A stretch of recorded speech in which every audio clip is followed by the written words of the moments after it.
that? Somebody rolled up to the front gate and pointed a gun at the security officer. Who does that? Only in Vegas. That's ridiculous. After popping off a couple of shots, he got wounded in the leg and dragged away in an ambulance, awaiting charges. It is.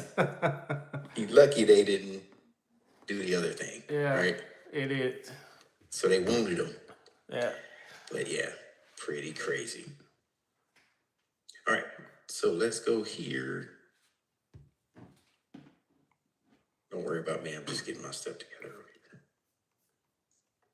Every time I come to the base, I got to get oriented again. Oh, here we go. All right, here we go. Okay, hopefully everybody can see that. I think he can. Yeah, he can. So we're going to go over today, because we didn't go over them yesterday. So if you go to your page of your course, you can always find your skills learned, certification details. We'll go ahead and click on it. Go ahead and bring up the document. Enlarge it a little bit so everybody can see it. And we'll just kind of tap in and see what we have. Okay, so the purpose of this, we like to do this right here. Recognize the transformative impact of saying I can to an employer during an interview when asked for specific examples of how you can apply the knowledge you acquired during your program. By honing in on your skills, these are some of the common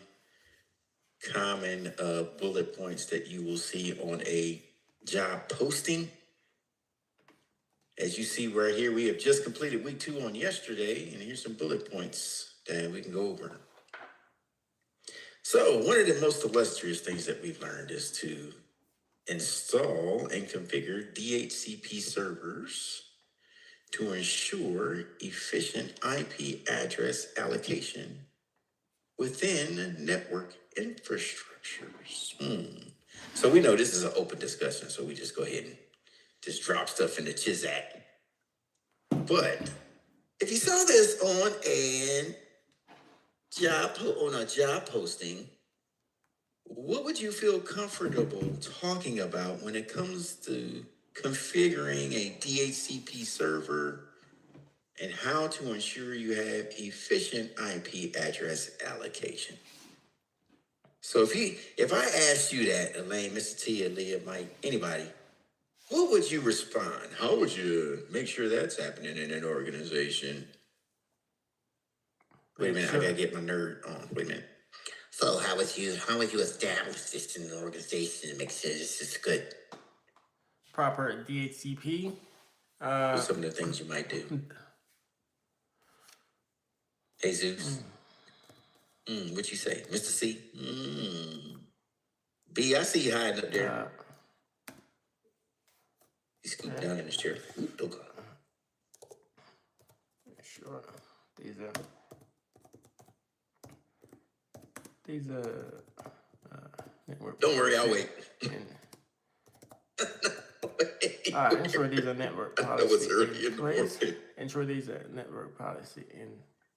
All right, Dr. Sarah says, check your network connections to see ensure these are one of their Wi-Fi's have DHCP on or connected to the DHCP server. That's a good start. Why would you do that? Ensure these are network policy in place. I would say Mr. T is alluding to, what if he can't get on the network? I'm thinking that's where he's going. So he's stating, hey, I will log into the wireless access point because there's a wireless access controller. There's a Wi-Fi controller for an enterprise organization. If a wireless access point cannot be accessed, and when it's in infrastructure mode, meaning they're all working together, right? So Leah could walk through and be like, oh, I got through all these access points. It just automatically hops me from one to the other, right? So if that's going on, but if she can't do that for some reason, she has to log into the wireless access controller. Usually it's going to be connected to the Radius server for authentication, authorization, and accounting, right? Or the Taco Tuesday. We call it the TACAS Plus. right? Terminal access control system plus, right? Also, what is the authentication or the Wi-Fi security we like to put on there that works really well with enterprise?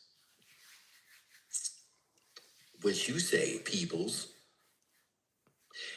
You on the right road. Like that. LDAP is the open source equivalent to Active Directory used by Windows. Kevin says the Radius server. Yes, you will connect that to the Radius server Kerberos to ensure people AES. have permissions to authenticate. Kerberos is going to be there for time and tickets, and we're getting there. Enterprise. AES, WPA, AES, or WPA3 Enterprise Simultaneous Authorization of Equals. Man, Yeah. look at y'all. Yeah. Boom, boom, boom. Yeah. Boom, boom, boom, boom. Y'all do. We doing stuff. Yes, y'all are. See, it just took a minute for y'all to spool up. All right. So what about IP addresses? Why is that important? What if I'm new and I just screwed up everything? Martin told me, hey, James, I need you to, morning, Kevin. James, I need you to configure such and such and such and such. And then I go in there. It's done, Martin. Why am I getting phone calls of people who can't get on the LAN? What did I do wrong? Martin told me to do something. Yes. Correct subnets. Yep. Yes. Hammer the CPU. Just kidding. Okay, so let's drill down a little more. Y'all know me. I just can't leave y'all swimming at the top. Let's go down where the sharks live. Ooh. Okay. Yeah. Getting off the waves. So when we say correct subnets, which one will I typically run into a problem with? And y'all tell me.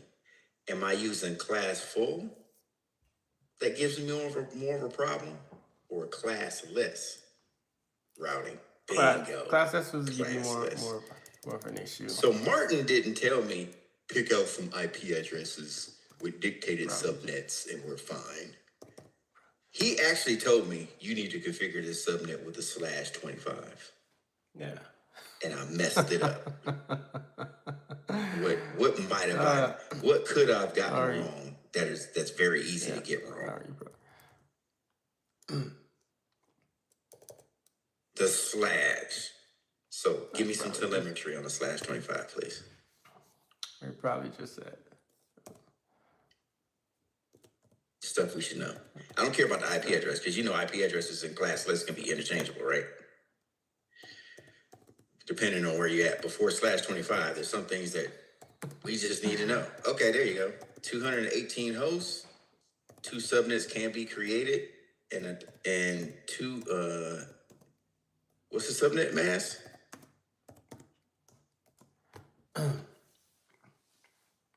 Dot what? Subnet mask is dot. All right, that would be class full. That 0. What's a /26 subnet mask? Dot what? The last part of it. It's going to be 255.255.255 dot what? Dot. I think it should be. Jesus is like, 0 or 1. That's something like it. He's looking at his chart. 192? Where's your chart at?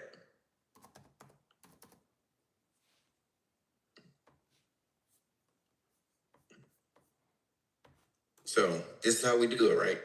You need 2 128s to start out /25. But I said, did I say /25 or /26? 25, you said. 25. Somebody correct me. Did I say? Okay, I did say /25. Okay, cool. So we're starting at the first digit in the 4th octet, going from left to right. So you start out with, you need 2 128. So it'll be 128, 2 128.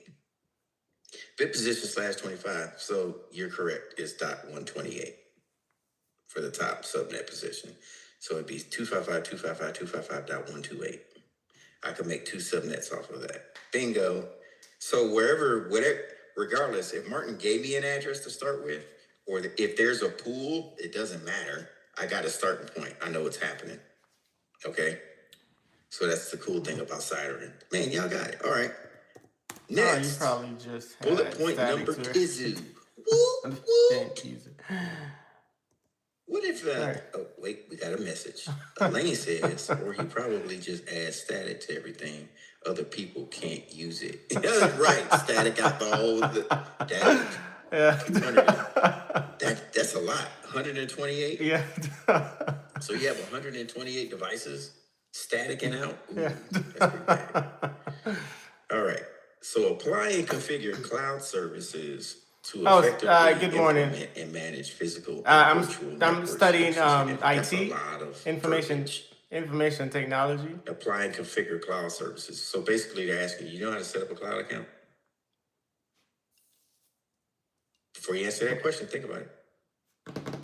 Before this class, y'all set up cloud accounts. Where? Are you talking virtual So machine? you have hands-on knowledge. All of you have set up cloud before. Yeah, virtual machines. Yeah, you can set up a VM, which is out of in the cloud. Bingo, there you go, Leah. Well, All of y'all has set up Microsoft cloud backup, cloud storage for Gmail, right?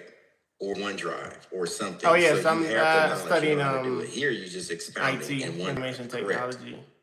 All right. Currently We going also through the classes learned and the where in certifications. your laptop that you're looking at right now. Remember, I said we could map to a cloud storage or a USB or an external or a storage area network. What am I talking about? If we do this, I can map it to one of those three places, which is very important before you touch your computer to fix it. You make sure this is done.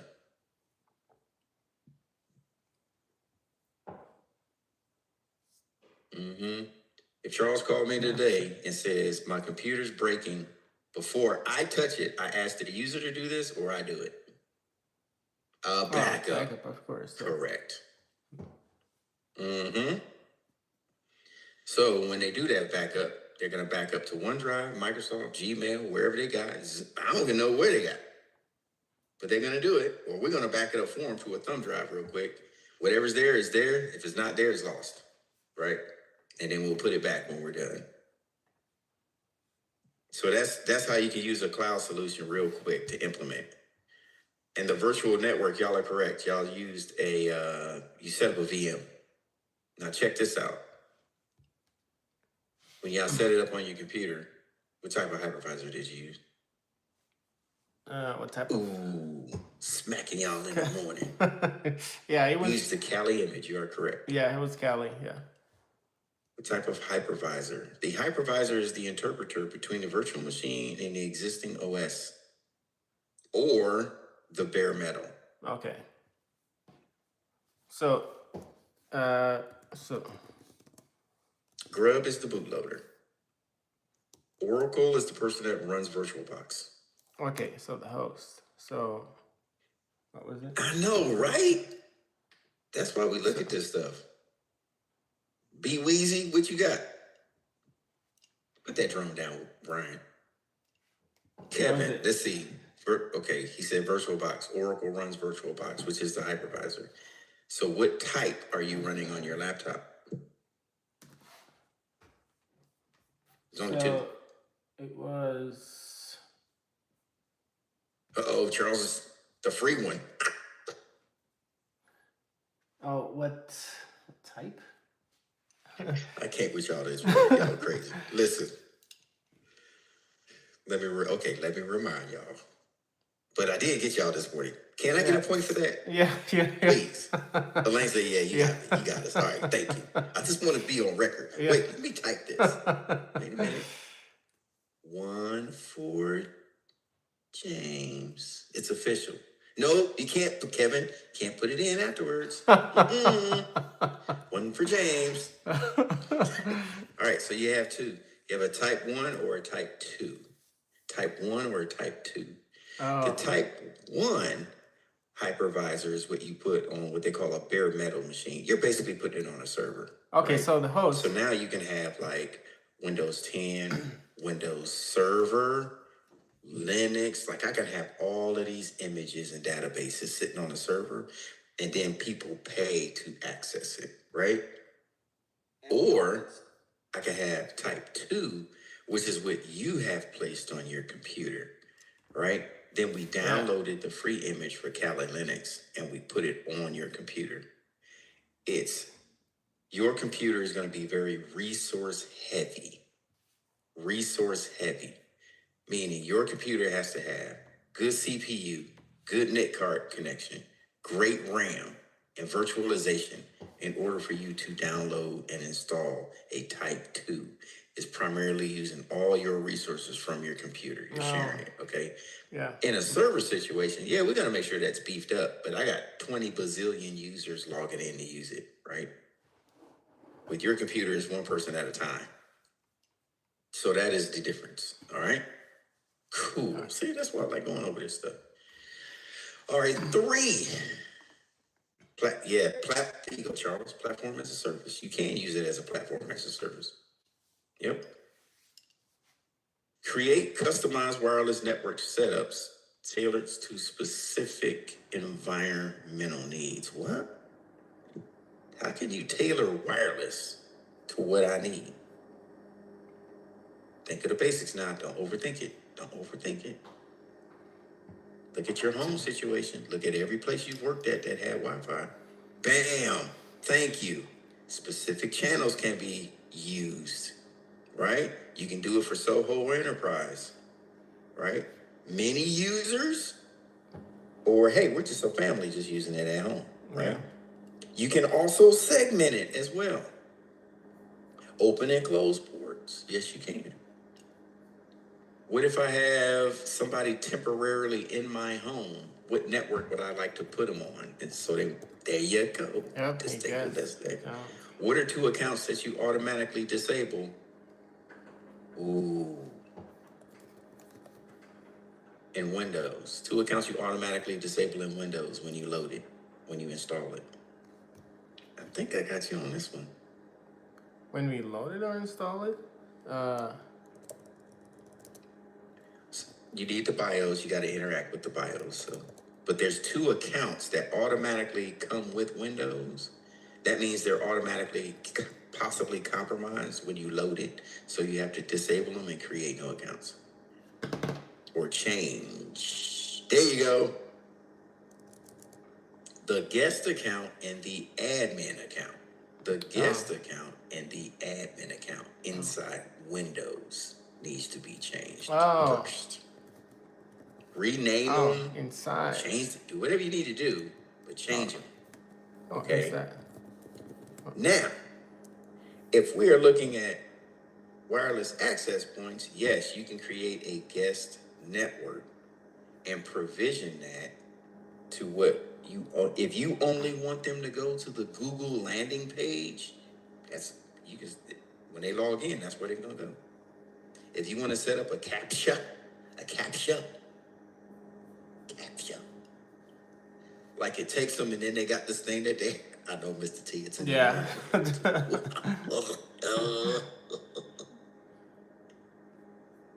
Where they have to put something in like a password, you can do that too to authenticate. Right?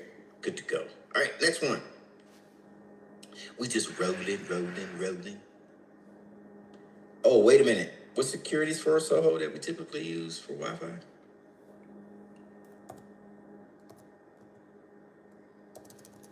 WPA.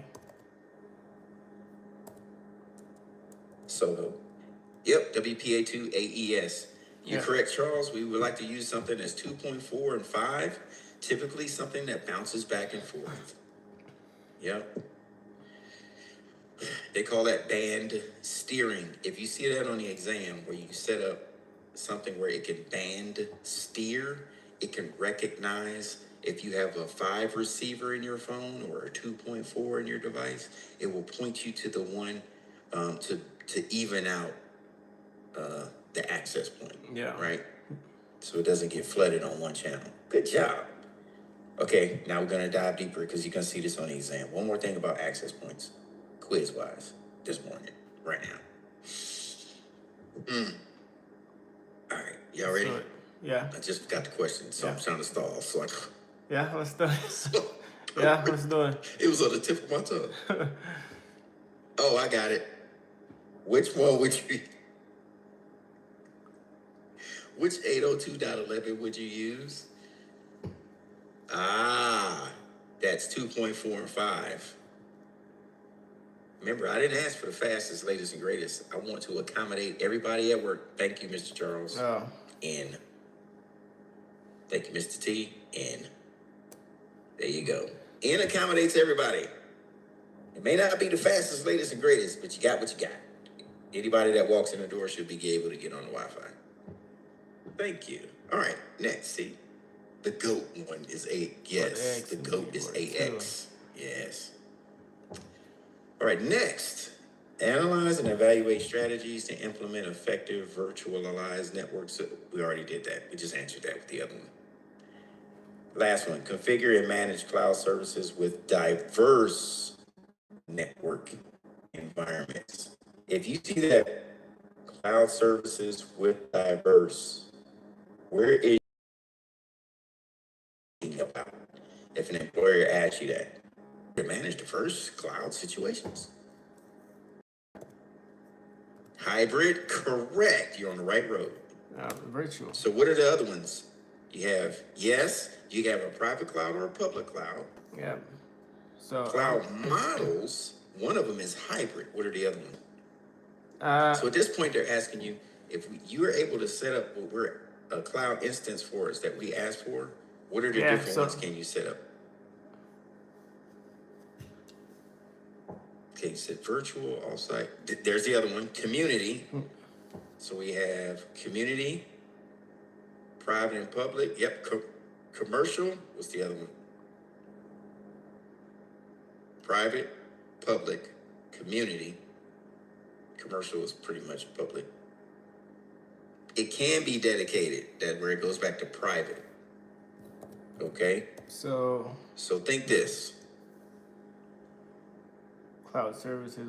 Infrastructure as a service. 2, right? Platform as a service. What's the other one? What if I just want software from you? I don't want nothing else. There you go. Software as a service. So if we look at these 3, these are things that in infrastructure, I think I did say infrastructure as a service. So what we want to do is start there as cloud models. As a reminder, infrastructure as a service is there. That didn't look right. I'm not giving nobody the finger. It was a habit that, let me just put this down. IaaS is,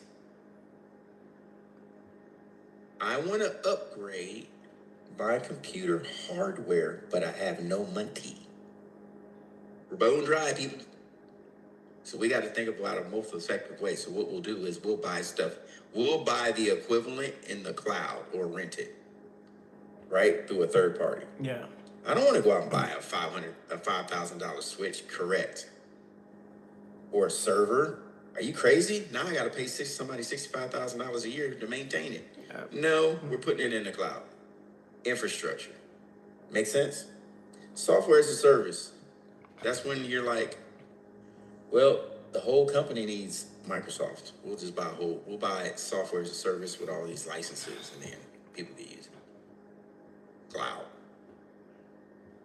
Then we have the platform. That's the developer. That means I need the hardware of infrastructure. I need the software as a service. So this creates a platform.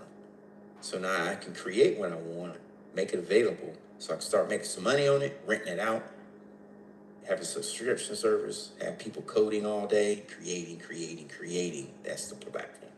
So that's the developers. They typically use that. Then you could figure out, okay, we got all that. So now, hybrid, do we want to marry that with what we have on-prem with servers? Like backups, like cloud. Now you can start getting granular. Like, what do we want to use this for? What are we doing here? Working local. So, yeah, that's when you're talking about different cloud services with diverse network environments. Working local, but in the cloud. Figure out what the customer wants. Working local, but correct. Working local, but in the cloud. If you get this question, an employer, tell me what you could do. Well, I know what they all are, but this is how you get them in an interview. You say, it all depends. What do you want? What are you looking for? I can't answer that question because you haven't told me what you're looking for. They're going to look at you like, Touche. Yeah. Yeah. What? He got me. He or she got me this morning. I like it. Hired. Excuse me, can you start tomorrow? All right. Yeah. Y'all got me acting crazy. We just went over some stuff learned. Week 2. Who's been looking at job postings? Dr. Sarn's like, ugh, I'm not looking on you. A couple of people. Can I ask what job titles are you looking for? I've been looking. You dig through jobs all the time? Mr. C, ain't you retiring? You gonna take time off after retirement? You gonna jump straight back into the workforce? You retired now, ain't you? You got some time left.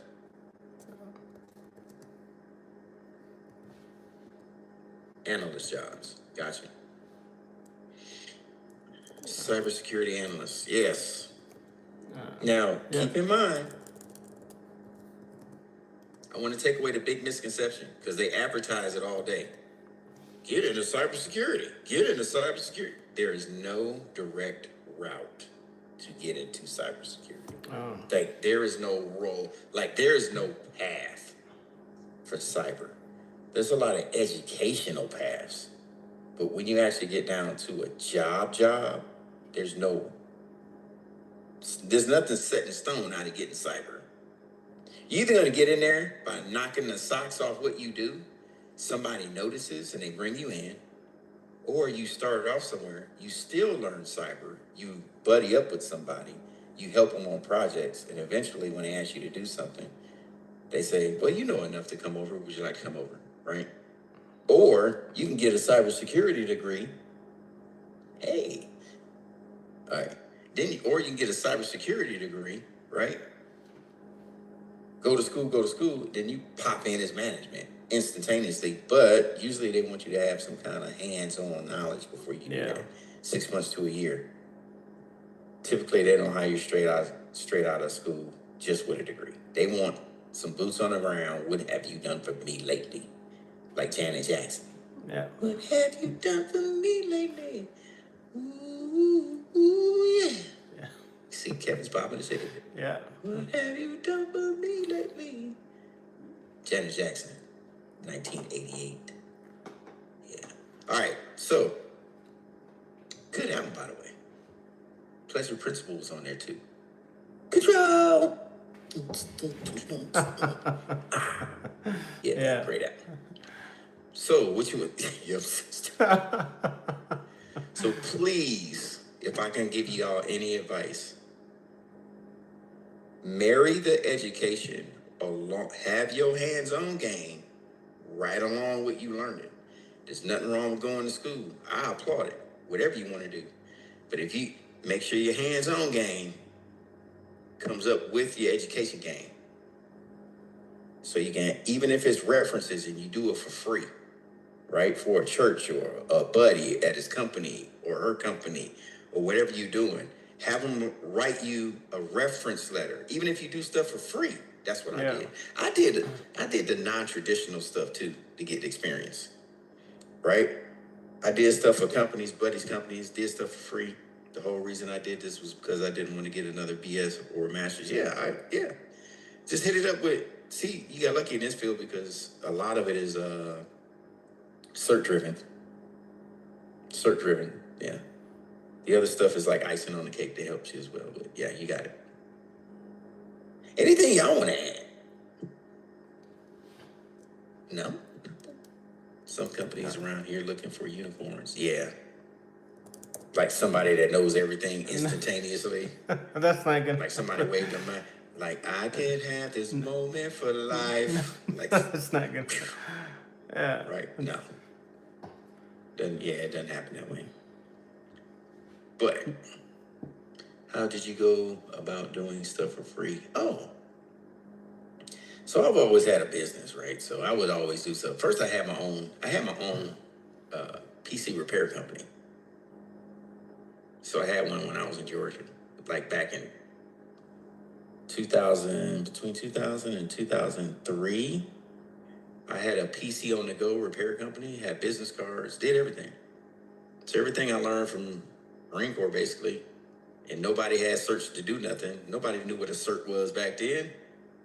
I just geared up. Somebody called me. I go out, give them computer lessons. Hey, this is how you log into Windows.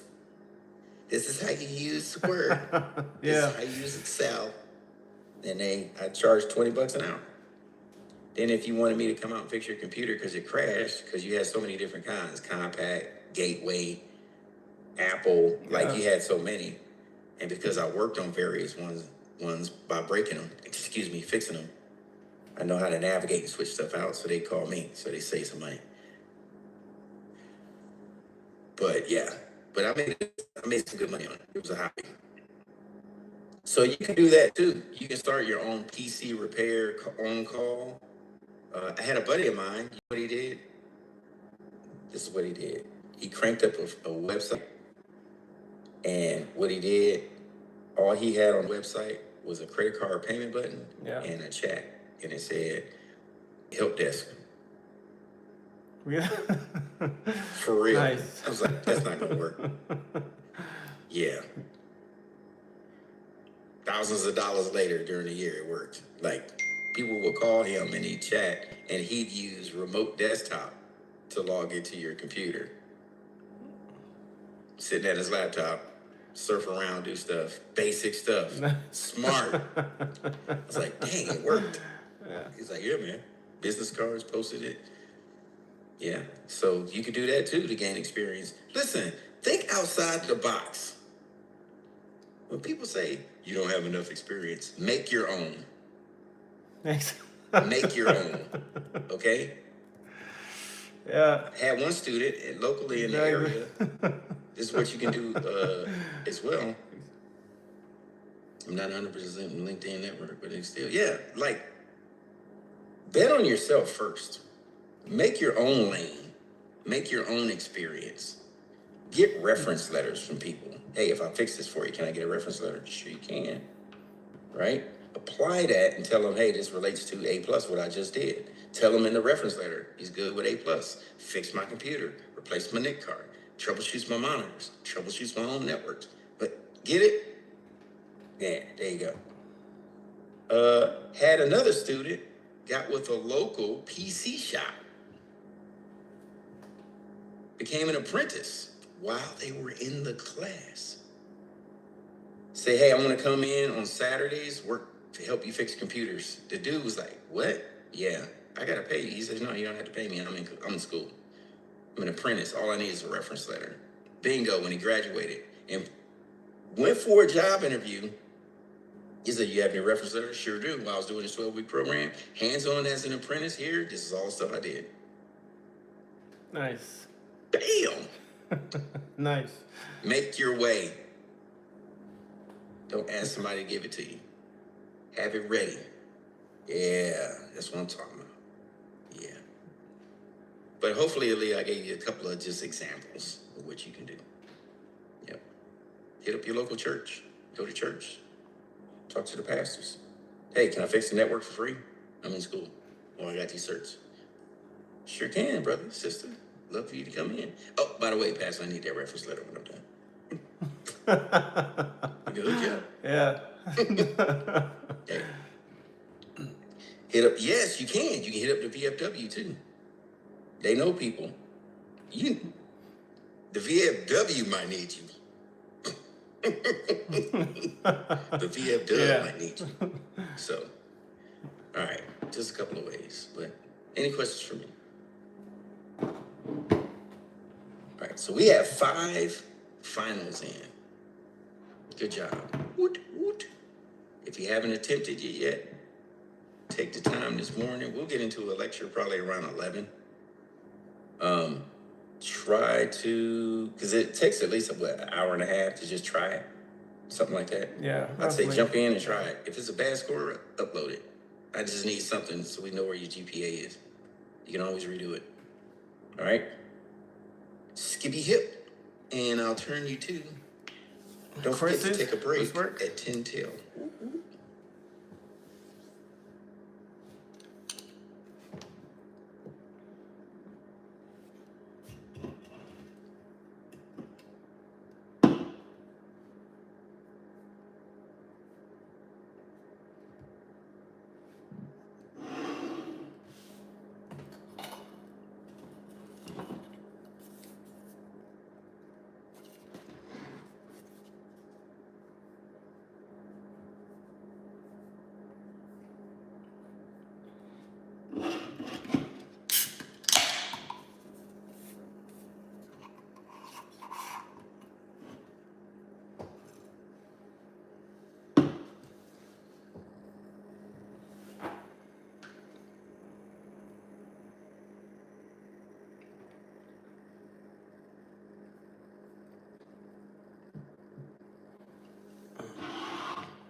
Man, Elaine is a jack of all trades. Get it? A jack of all trades. Oh, dad joke. Trading stack jack. Okay, all right. That didn't land real well. I think Kevin's like, this guy, he's a goof. Way to go, Lane. Way to go.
the screen is not really the number of the person who's calling, then you're also a victim of caller ID spoofing. Spoofing is a technique that allows an attacker to have access to a system or person that normally they would not have.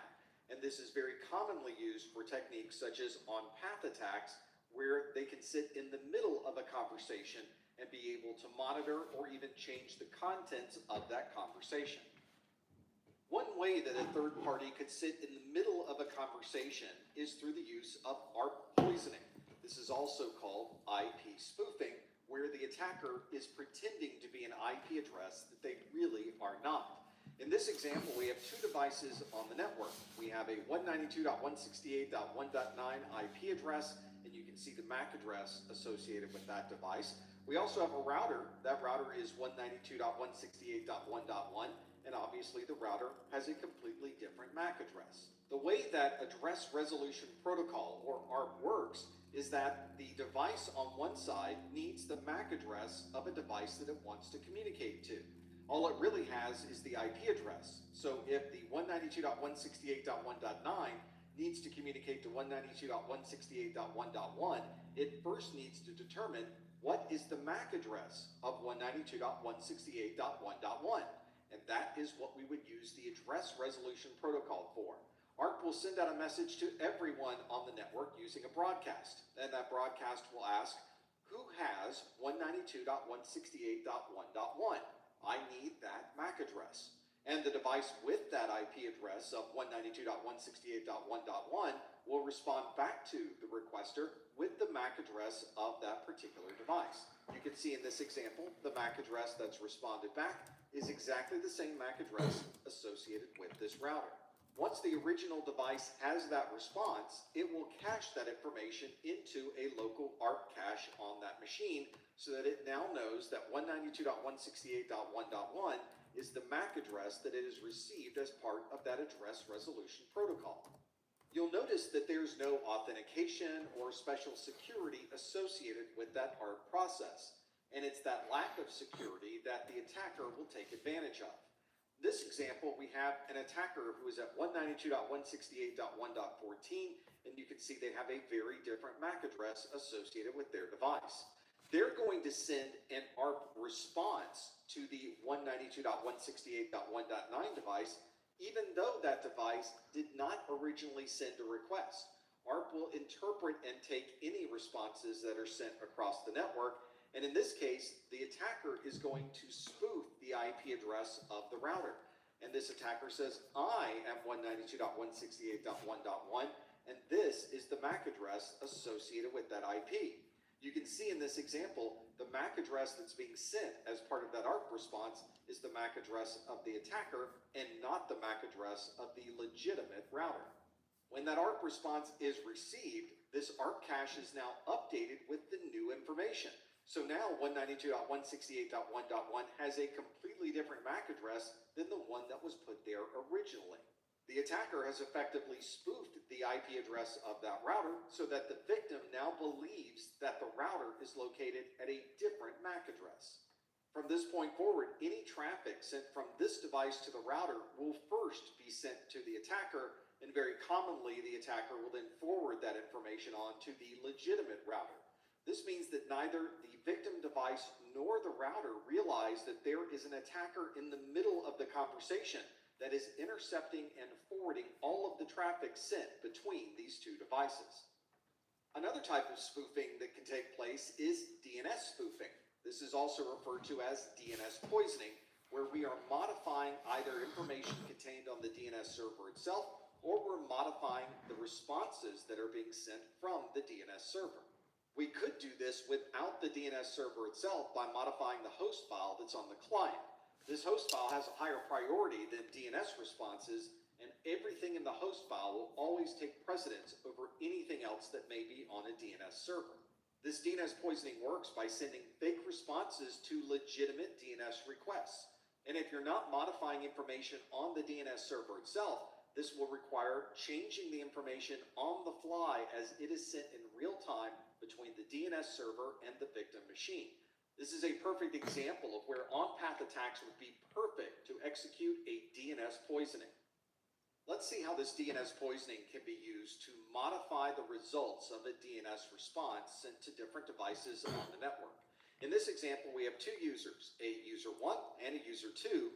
These two devices will be querying a DNS server that is also on the network. And of course, you'll notice we also have an attacker on the network as well. The legitimate IP address for ProfessorMesser.com is stored currently in this DNS server. And if user 1 wanted to receive that information, it would simply make a request to the DNS server for ProfessorMesser.com, and that DNS server would respond back with the IP address of that particular host. Once that's received by user 1, it's added to a cache on the user 1 machine. And you can see in this case that the IP address that is stored for ProfessorMesser.com is the same as the one that is located on the DNS server. At this point, the attacker could use ARP poisoning to sit in the middle of the conversation between the DNS server and another device, or the attacker could hack into the DNS server and change the configuration of the DNS server itself. If they do that, they'll be able to change the IP address of ProfessorMesser.com to the IP address of the attacker's workstation. Now, all subsequent requests to the DNS server for ProfessorMesser.com will return the poisoned address instead of the legitimate address. User 2 will make that request to the DNS server, and the response from the DNS server does indeed send the spoofed address or poisoned address to the user 2 workstation. And you can see Thanks for the call out, Mike. Break time. When that user now wants to communicate to ProfessorMesser.com, instead of going to the legitimate IP address for that web server, they will be redirected to a web server that's running on the attacker's IP address.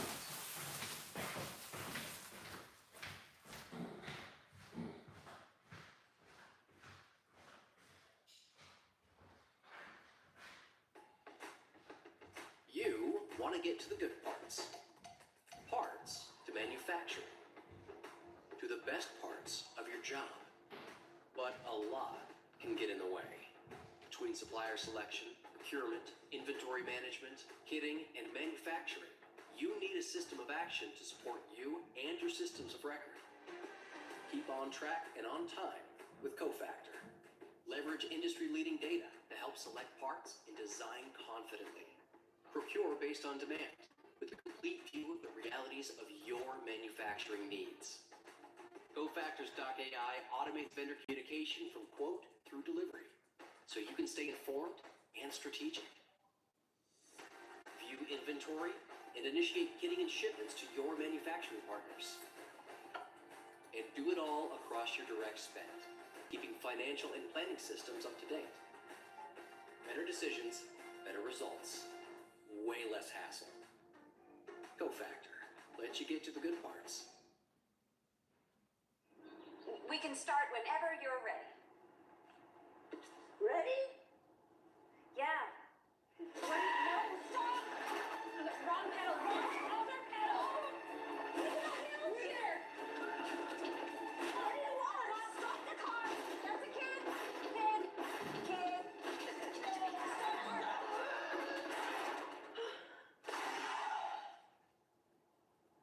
Did I pass?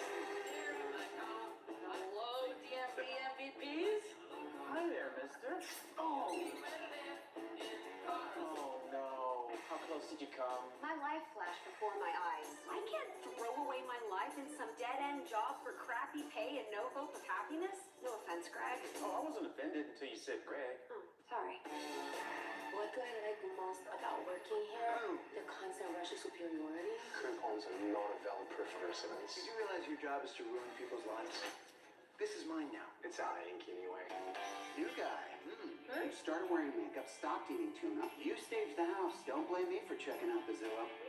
Oh, hey. You see what I see? The connection between them? Like the menstrual pad stuck to her skirt. How'd that get there? It's a shame we can never, ever speak again. What we do here makes a difference. I love working here. Why? I mean, why? I love every single person that works here. We're one big happy family. We've got a jumper. Hey, everyone. Hey, what is going on in the... Oh, wow. Oh, good. You made it. If they take away the free coffee, I'm out of here. I'm lying. I'm not going anywhere. I know.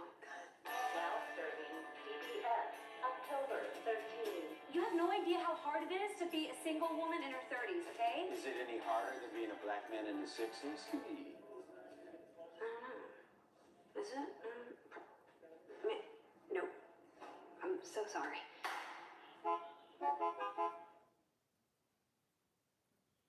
We've become very accustomed to connecting to a network and receiving an IP address, a subnet mask, a default gateway, and other IP address configuration details. This is all handled by the DHCP server, the Dynamic Host Configuration Protocol. But as you're probably aware, there's no security built into the DHCP protocol. A DHCP request that is sent by a client can be responded to by any device on the network, whether it's a legitimate DHCP server or an illegitimate DHCP server. We could build our own DHCP server, start handing out IP addresses, and cause duplicate IP addresses, invalid IP addresses. People would not be able to communicate to the internet. There might be duplications on the network, and we could effectively shut down the network with this misconfiguration from our rogue DHCP server. Fortunately, there are ways to prevent someone from starting up their own DHCP server and causing these problems on the network. In many enterprise switches, there's a feature called DHCP snooping that will examine all DHCP requests and will only allow responses if they're coming from a legitimate DHCP server. There's also a feature in Microsoft's Active Directory that determines what an authorized DHCP server might be, and it will only allow those servers to hand out IP addresses. If you do find a rogue DHCP server on your network, your goal is to remove it from the network, eliminate that from responding to any DHCP requests, and then you'll need to renew all IP addresses on your network to ensure that everyone has a legitimate IP. Another rogue service that you should be aware of is a rogue access point.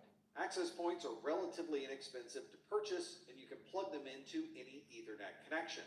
This could be an employee that is simply trying to improve or expand on the existing wireless network and may not be trying to do something inherently malicious. But this does create security issues, and without the right security on the access point, this would make it very easy for anyone to gain access to your network. To install a rogue access point, you simply plug in the access point to any available Ethernet connection. Some operating systems also have a feature that allows for wireless sharing in the operating system.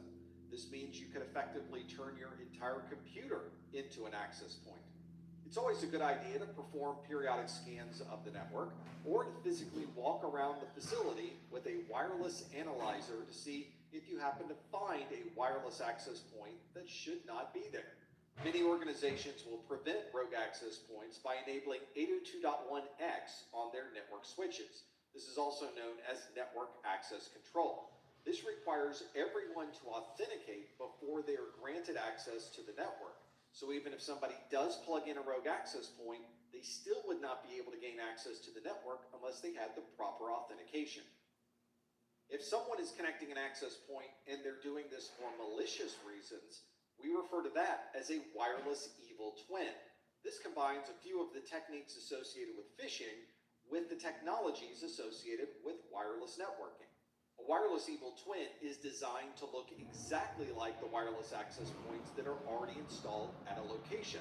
So there might be the same or something very similar to the SSID or wireless network name, and there may be similar security settings on the wireless evil twin, or the wireless evil twin may have an identical captive portal configuration.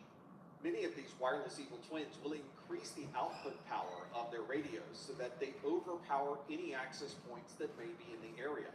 This means that they are now the primary access point for anyone who wants to connect to that network. And if the attacker is trying to look like an existing open Wi-Fi network, they may be able to duplicate that very closely by using a wireless evil twin. One way to avoid problems associated with a wireless evil twin, even if you happen to connect to it, is to always send encrypted traffic. This means that you would always have a VPN enabled, or at least always use HTTPS if you're ever communicating to a web server. These wireless evil twins are perfect for sitting in the middle of a conversation and watching all of the traffic that goes back and forth. We refer to this type of attack as an on-path network attack. This This is a technique that is also referred to as man in the middle. This device or attacker that's in the middle of the conversation will receive information from one device, examine that information, in some cases even change that information, and then send that information on its way. The source device and the destination device have no idea that this device is in the middle, and they have no idea that that information was changed by the attack. We've already seen one type of on-path attack by using a wireless evil twin, but there are many different kinds of on-path attacks. Another popular type of on-path attack is ARP poisoning, using the address resolution protocol, where the attacker can spoof the IP address of a device to effectively sit in the middle of a conversation. But of course, there are other types of on-path attacks as well. There's session hijacking, HTTPS spoofing, or Wi-Fi eavesdropping. And this is just a sample of the type of on-path attacks which can perform different devices or different protocols. As a general rule, you can prevent a lot of the damage that might be caused by an on-path attack by simply encrypting all of this data. Even if somebody does sit in the middle of the conversation, they would have no idea what information is being transferred between two devices.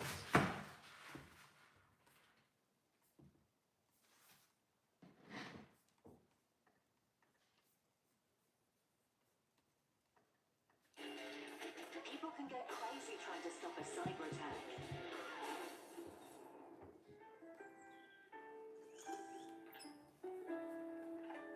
Acronis, take the headache out of IT security. New Swiffer Mop Deluxe. With the new locking head, getting into tight spaces is simple. We've probably all seen an email come through our inbox that seems to be from one sender, but in reality it's being sent by someone completely different. These types of emails are often categorized as phishing. Phishing is social engineering with just a bit of spoofing. Someone is pretending to be someone else in the hopes that they can convince you to give up your personal information. Sometimes you can check the URL that's associated with the link inside of an email message to see if it's really coming from the domain that you think it should be coming from. There's usually also something a little bit off with the graphics or the spelling, and in some cases the grammar that's being used in these messages that are trying to convince us that they're really coming from someone we can trust. This is a website that I clicked on when I received a phishing email. You can see it looks very much like the Rackspace Technology webmail login page, although you'll notice the graphics are off just a little bit, but everything else on that page looks as if it could be the legitimate site for Rackspace webmail login. However,